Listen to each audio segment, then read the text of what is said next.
Hello दोस्तों, स्वागत है आपका अपने चैनल स्टडी इन वेद भवन। मैं मुकेश प्रसाद। आप पढ़ रहे हैं संपूर्ण हिंदी व्याकरण। आज हम समास पढ़ेंगे। समास हिंदी व्याकरण के अत्यंत महत्वपूर्ण बिंदु है, अतः इसका हम विस्तार से अध्ययन करेंगे और इसके अंतर्गत इसके 4 से 5 भाग बन सकते हैं। तो शुरू करें। समास का शाब्दिक अर्थ है संक्षिप्तीकरण अर्थात छोटा रूप।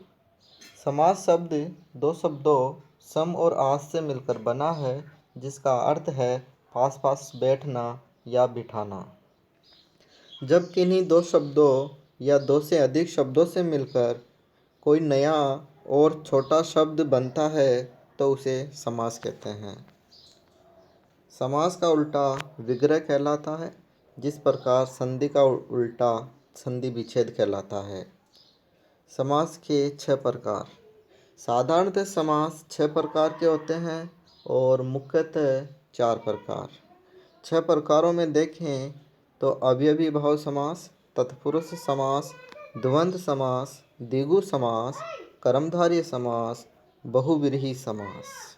इसमें मुख्यतः देखें तो तत्पुरुष जो समास है उसके अंतर्गत द्विगु समास और कर्मधारय समास आते हैं, अर्थात द्विगु समास और कर्मधारय समास तत्पुरुष समास के ही भाग हैं।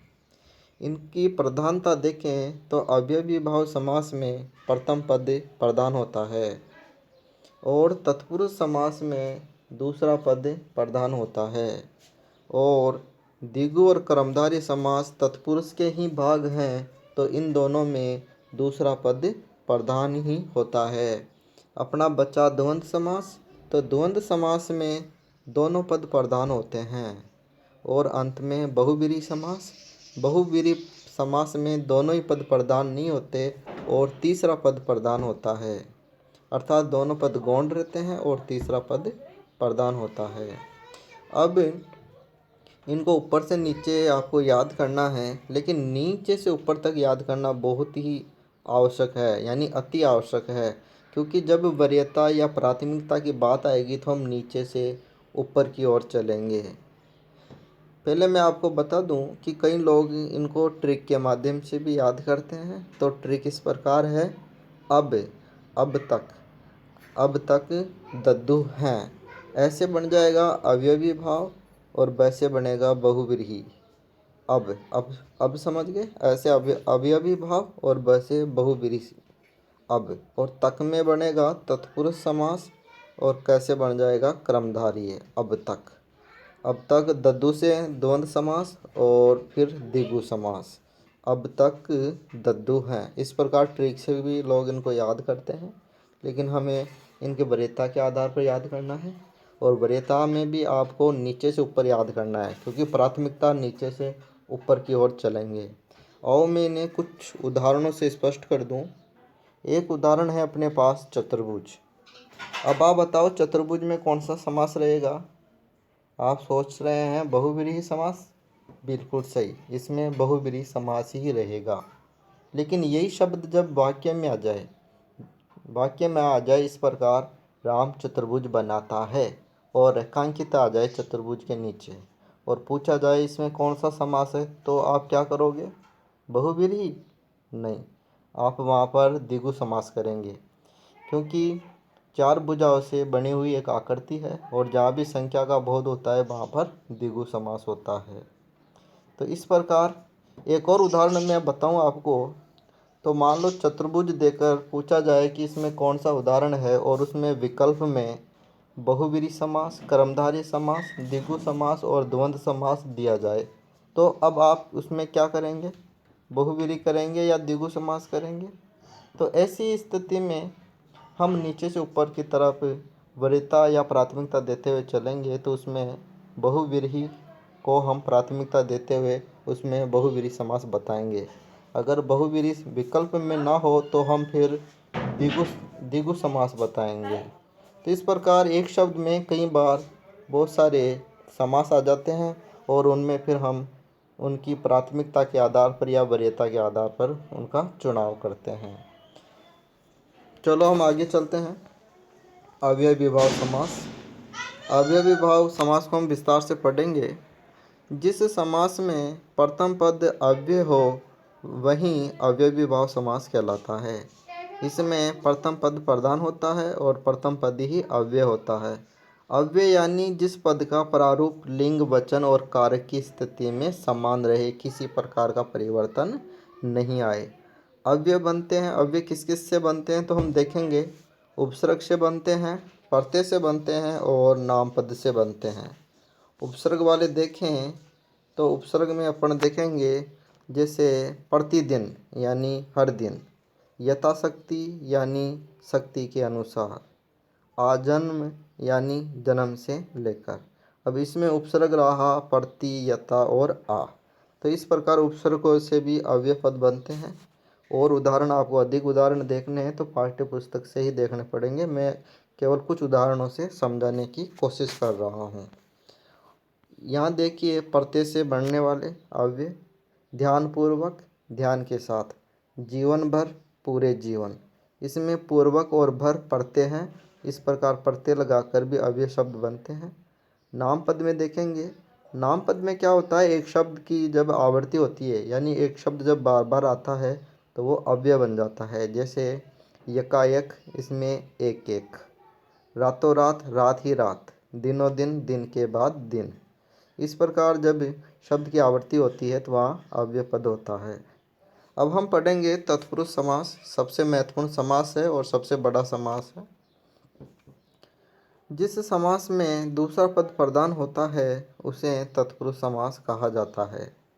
यह कारक से जुड़ा होता है। विग्रह करने पर जो कारक प्रकट होता है उसी कारक के अनुसार उस समास का उप प्रकार निर्धारित होता है। इस समास में दो पदों के बीच कारक को चिह्नित करने वाले शब्दों का लोप हो जाता है, इसीलिए इसे तत्पुरुष समास कहा जाता है। इसके उप प्रकार देखें तो लुप्त कारक चिन्ह तत्पुरुष समास, अलुक तत्पुरुष समास, उपपद तत्पुरुष समास, लुप्त पद तत्पुरुष समास, नए तत्पुरुष समास। इस नए में जो अण की जगह वो च की लाइन में आता ना, अंत में अण लास्ट, वो है यहाँ पर। जैसे यहाँ पर आता ना न न्याय अन्याय, इस प्रकार के उदाहरण इनमें चलते हैं। छठा अपना है कर्मधारी समास और अंत में है अपना द्विगु समास। द्विगु समास और कर्मधारी समास तत्पुरुष समास के ही भाग हैं। कई लोग इसको अलग से पढ़ाते हैं तो समास 6 बन जाते हैं, नहीं तो मुख्यतः 4 ही समास हैं। तो आज हम पढ़ेंगे इनका प्रथम उप प्रकार में प्रथम पढ़ेंगे लुप्त कारक चिन्ह तत्पुरुष समास। यहाँ पर कुछ उदाहरण दे रखे हैं। जिस प्रकार विभक्ति 8 है तो उसमें प्रथम और अंतिम 8 विभक्ति काम में नहीं ली जाती, 6 विभक्तियाँ काम में ली जाती है। विभक्ति कारक चिन्ह देखेंगे, जैसे होता है ना कर्ता ने कर्म को, तो कर्म से यहाँ चलेगा, कर्म को करण से, संप्रदान के लिए अपादान से, संबंध का के की, अधिकरण में पर, इन चिन्हों का लोप हो जाता है। जैसे मैं कुछ उदाहरणों से समझाऊँ। शरणागत, शरण को आया हुआ, को का लोप है, को तो कौन सा है इसमें, कर्म तत्पुरुष समास। तुलसीकृत, तुलसी द्वारा कृत, द्वारा का लोप है, करण तत्पुरुष है इसमें। देश के लिए भक्ति, देशभक्ति, ये थोड़ा उल्टा लिख दिया मैंने, देशभक्ति पहले लिखता और फिर देश के लिए भक्ति लिखता। चलो आप समझो इसको। देश के लिए भक्ति, देशभक्ति, इसमें के लिए का लोप हो गया, ये संप्रदान तत्पुरुष है। गुण रहित, गुण से रहित, से का लोप हो गया, अपादान तत्पुरुष है। राजमहल, राजा का महल, का लोप हो गया, संबंध तत्पुरुष समास है। वनवास, वन में वास, में का लोप हो गया, अधिकरण तत्पुरुष समास है। और इनका विस्तार से और अध्ययन करें तो ये रहा अपना कर्म तत्पुरुष समास। जहाँ दो पदों के बीच कर्म कारक चिन्ह छुपा होता है उसे कर्म तत्पुरुष समास कहते हैं। जैसे रथ चालक, रथ को चलाने वाला, माखन चोर, माखन को चुराने वाला। नेक्स्ट है करण तत्पुरुष समास। जहाँ दो पदों के बीच करण कारक का बोध होता है उसे करण तत्पुरुष समास कहते हैं। इसमें करण कारक का चिन्ह के द्वारा, से द्वारा होना चाहिए, से द्वारा और से होता है, के द्वारा और से होता है। जैसे स्वरचित, स्वयं द्वारा रचित, शोकग्रस्त, शोक से ग्रस्त, तुलसीकृत, तुलसी द्वारा कृत। नेक्स्ट अपना संप्रदान तत्पुरुष समास। इसमें दो पदों के बीच संप्रदान कारक छिपा होता है। संप्रदान कारक का चिन्ह के लिए है, जैसे विद्यालय, विद्या के लिए आलय, सभा भवन, सभा के लिए भवन। नेक्स्ट अपना रहेगा अपादान। अपादान तत्पुरुष समास में दोनों पदों के बीच अपादान कारक चिन्ह से विभक्ति के संदर्भ में या अलग होने पर छिपा होता है, जैसे कामचोर, काम से जी चुराने वाला, दुरागत, दूर से आगत। नेक्स्ट देखेंगे संबंध। उत्तर और पूर्व पद के बीच संबंध कारक चिन्हों को, जैसे क, का, की, रा, रे, री, न, ना, नी आदि छिपे होने पर संबंध तत्पुरुष समास होता है, जैसे गंगा जल, गंगा का जल, राजमहल, राजा का महल। नेक्स्ट देखेंगे अधिकरण। अधिकरण तत्पुरुष समास। अधिकरण तत्पुरुष में दो पदों के बीच अधिकरण कारक छिपा होता है। अधिकरण कारक का चिन्ह या विभक्ति देखें तो में पे पर होता है, में पर होता है, जैसे कार्य कुशल, कार्य में कुशल, वनवास, वन में वास। इस प्रकार हमने आज तत्पुरुष समास का उप प्रकार में एक प्रकार पढ़ा, लुप्त कारक चिन्ह तत्पुरुष समास। कल पढ़ेंगे अलुक तत्पुरुष समास। मैं समास को बहुत ही विस्तार से पढ़ा रहा हूँ। मुझे लगता है कि यहाँ से पढ़ने के बाद आपको अन्यत्र कहीं समास देखने की आवश्यकता नहीं पड़ेगी। फिर भी आपको अधिक से अधिक उदाहरण देखने चाहिए और वो पाठ्य पुस्तक में मिल जाएंगे। एक बार आप यहाँ से समझ लो। तो हमने क्या पढ़ा? समास। समास किसे कहते हैं? समास का शाब्दिक अर्थ संक्षिप्तीकरण अर्थात छोटा रूप।